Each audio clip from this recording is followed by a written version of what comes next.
Terrorism in India and Afghanistan and flooding in Pakistan were on the agenda here in Britain as Prime Minister David Cameron met with Pakistani President Asif Zardari.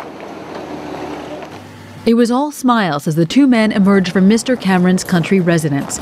There was nothing to indicate the turmoil that preceded the visit. The President and I have been talking about what we see as an unbreakable relationship between Britain and Pakistan based on our mutual interests. It's a friendship which will never break no matter what happens, and storms will come and storms will go, and Pakistan and Britain will stand together and face all the difficulties with dignity. The meeting glossed over the trouble caused by Mr. Cameron's remarks about Pakistan while in India last week. We cannot tolerate, in any sense, the idea that this country is allowed to look both ways and is able in any way to promote the export of terror, whether to India or whether to Afghanistan or anywhere else in the world.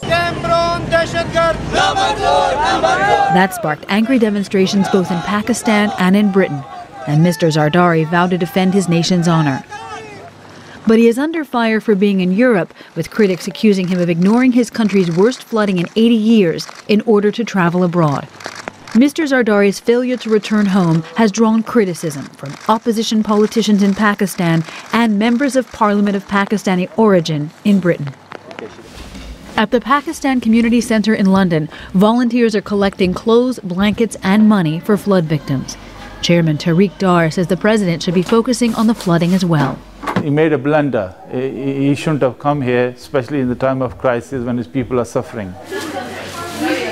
Many here, like Anila Nisar, have a close connection with Pakistan. She visits often. Family, grandparents are still there, and we're just doing our bit as much as we can, and hopefully it'll go a long way and it'll help someone. She too was critical of Mr. Zardari's decision to travel to Britain. And analyst Gareth Price from the London think tank Chatham House says she is not alone. Lots of Pakistani newspapers are pointing out that he's staying in luxurious hotels in Paris and London, while millions of his countrymen are suffering from floods and don't have anywhere to live.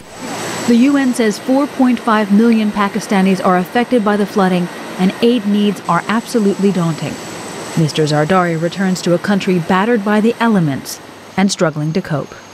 Jennifer Glasse for VOA News, London.